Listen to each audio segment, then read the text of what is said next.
In the spring of 2023, Dubai shimmered under an endless blue sky, its skyline a testament to ambition made concrete and glass. Among the towers of the Palm Jumeirah stood the Burj Almas, a residential spire reserved for those who moved money the way others moved chess pieces. On the 47th floor, in apartment 4702, lived Elena Voss, a 27-year-old German architect who had arrived in the Emirate 2 years earlier on a 3-year contract with one of the city's largest property developers. Elena was not the typical expat chasing sun and tax-free salary. She had graduated top of her class from TU Berlin, published papers on sustainable high-rise design, and turned down offers in Frankfurt and Singapore to come here. Dubai, she told friends back home, was the only place on earth still building the future at full speed. She loved the precision of the city, the way cranes moved like clockwork, the way every surface gleamed as if freshly unwrapped. She met Omar Khalid in late October at a networking event hosted by the Dubai Design District. Omar was 48, Emirati, a senior partner at a private investment firm that managed portfolios for regional royalty and international high-net-worth individuals. He was married, had been for 23 years, to Layla, with whom he had 3 children now in their late teens and early 20s. The family lived in a walled compound in Jumeirah, the kind of place where security cameras were discreet and the gates never opened without clearance. Their first conversation was brief and professional. Omar had seen Elena's presentation on adaptive reuse of heritage structures in a desert climate.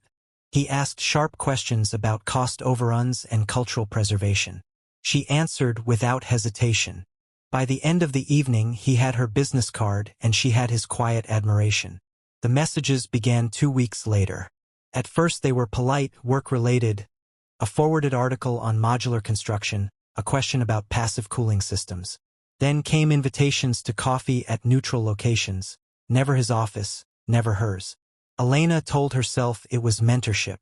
Omar was connected, he could open doors. She was ambitious.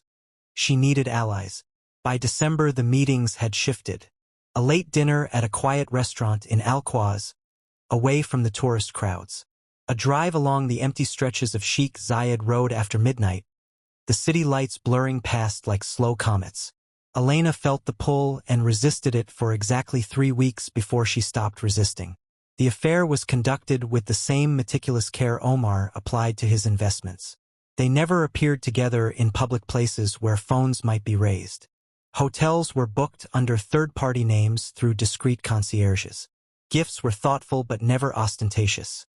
No jewelry that screamed wealth, only books on architecture, rare sketches, a custom fountain pen engraved with a verse from a poet neither had heard of before. Elena kept everything in a locked drawer in her apartment. She told no one. Omar spoke little of his home life. When he did, it was in fragments. Layla was devoted to charity boards. The children were preparing for university in London and Boston. The family traveled together twice a year. He never complained. He never promised to leave. Elena never asked him to. She told herself she was in control. This was temporary, a chapter, not the story. She was young, single, building a career in a city that rewarded discretion as much as talent. She continued to excel at work. Her team won a bid for a mixed-use development in Dubai Hills. She was promoted. Colleagues noticed her confidence. The way she carried herself now, as if she had a secret fuel source. The first fracture appeared in March 2024. Elena began noticing small inconsistencies. Omar would cancel plans at the last minute with vague explanations, family obligations, unexpected travel. When they did meet, he seemed distracted, checking his phone more often. One night, after a hurried hour in a serviced apartment near DIFC, he left his jacket behind. In the pocket, Elena found a receipt from a jewelry boutique in the Dubai Mall dated 2 days earlier. The item, a pair of emerald earrings, value undisclosed. She photographed the receipt, then returned the jacket the next day without mentioning it. She did not confront him. Instead, she began observing more closely. She noticed how he always positioned himself so his back was to windows, how he never used his personal phone around her, only a secondary device he carried separately. Once, when she reached for it playfully, He moved it out of reach with a smile that did not reach his eyes. In April, she found the photograph. It was accidental. Omar had asked her to forward a PDF from his tablet while he was in the shower. She opened the wrong folder. There, among scanned contracts, was a candid shot taken from behind. A woman in a black abaya standing on a yacht deck, hair loose in the wind, laughing. The timestamp was from January. During a week Omar had told Elena he was in Riyadh on business. The background showed the unmistakable curve of Palm Jumeirah. Elena recognized the angle. She had stood on that same deck 6 weeks earlier. She closed the folder, said nothing. The realization settled slowly, like dust after a sandstorm. There was another woman. Not Layla. Someone younger. Someone he saw in the daylight hours Elena assumed were reserved for family or work. The knowledge did not shatter her immediately. It hardened something inside her. She began documenting. Not out of jealousy, at least not only, but out of a growing sense of danger. She photographed dates and times of their meetings. She saved messages in encrypted folders.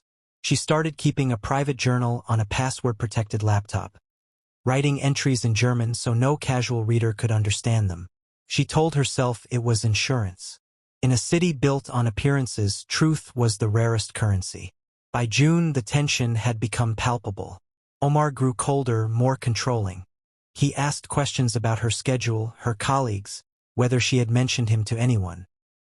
He suggested she delete old messages, for both our sakes.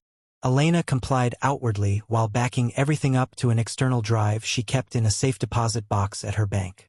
The turning point came on July 12, 2024. They met at a private villa in Emirates Hills that Omar had rented for the weekend under a corporate name. Elena arrived after dark. The house was lit only by pool lights and low lamps. Omar was already there, pacing the terrace. He told her it had to end. Not because of guilt, he said. Not because of Layla. Because things were becoming complicated. He spoke in careful sentences, avoiding specifics. He offered her a generous severance, enough to buy an apartment outright in Berlin or start her own firm. He framed it as gratitude, as protection. Elena listened in silence. When he finished, she asked one question. Who is the woman on the yacht? Omar froze. Then he laughed once. A short, mirthless sound. You went through my things. I didn't have to, she said. You left clues. He stepped closer. His voice dropped. You don't understand the world I live in, Elena. There are expectations. There are people who watch. If this becomes public, if any part of it does, it destroys more than reputations. She met his eyes. Then why did you start it? He had no answer that satisfied either of them. She left that night without accepting the money. She drove back to her apartment in silence, the city lights sliding across the windshield like tears she refused to shed. For the next 3 weeks she went quiet. She worked long hours, avoided social events, told friends she was under deadline pressure. She began planning her exit from Dubai. She applied for positions in Europe, quietly lined up references, packed belongings she could leave behind without notice. On August 4th, she received a message from an unknown number. No greeting, only coordinates. 25.0762 degrees north, 55.1409 degrees east. A location in the desert south of Al Ain, near an abandoned quarry. The second line read, "Come alone. 10 p.m. tomorrow. We need to finish this conversation." Elena knew it was Omar. She also knew she should ignore it, block the number, go to the authorities. But something, curiosity, anger, the need for closure, made her reply, "I'll be there." She did not tell anyone where she was going.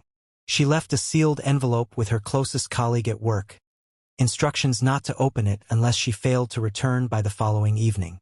Inside were copies of her journal entries, message logs, bank statements showing the unexplained transfers Omar had once made to her account for expenses, and a single note: "If something happens, look for the man who owns too many shadows."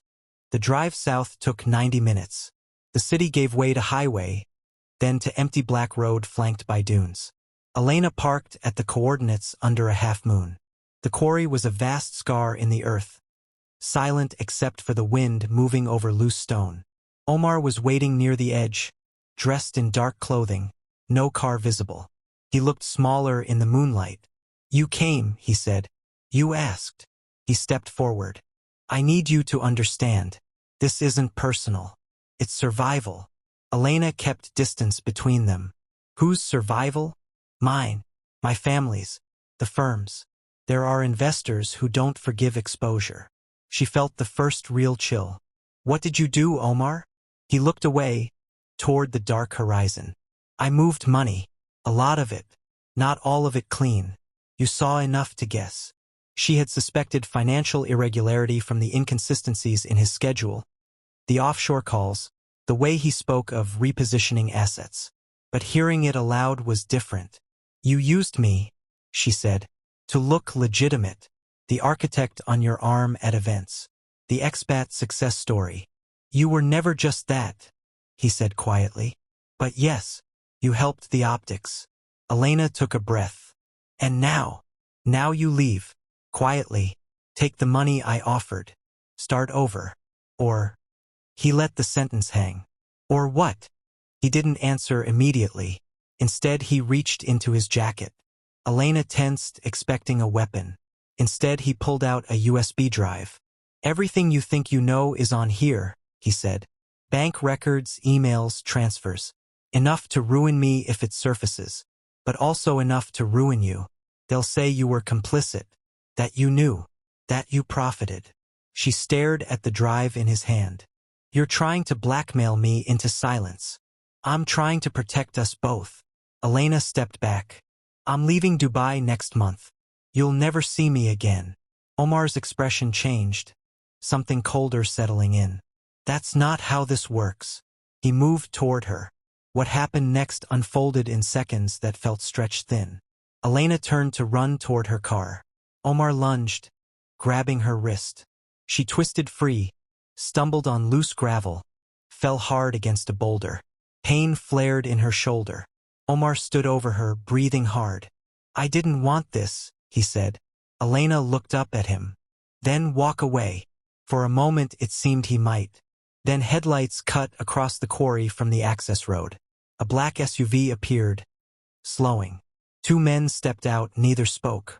One carried a coil of rope. Omar turned toward them. "She knows too much." Elena scrambled to her feet. Her phone was in her pocket. She had no signal. She looked at the men, then at Omar. "You don't have to do this," she said.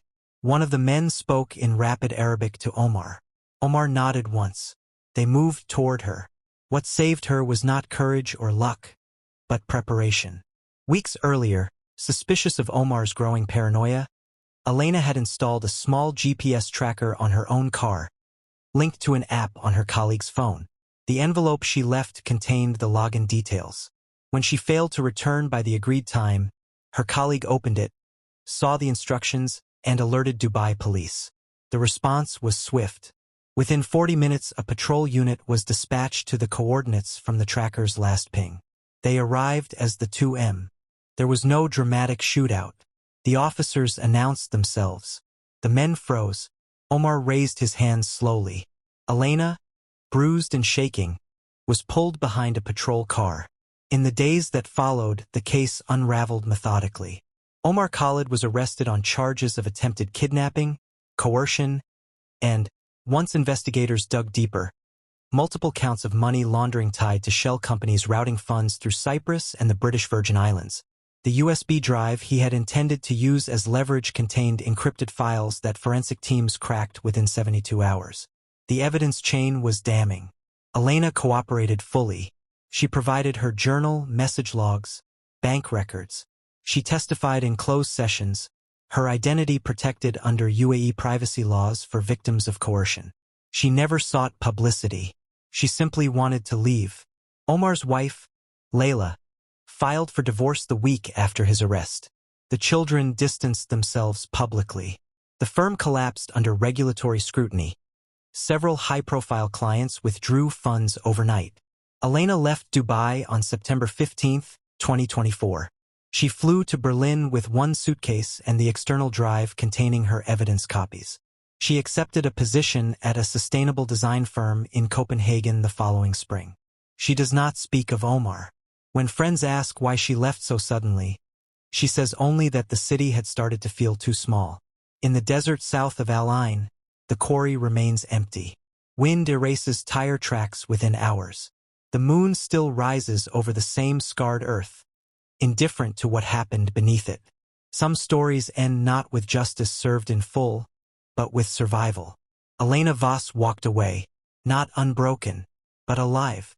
And in a city built on illusions, that was victory enough.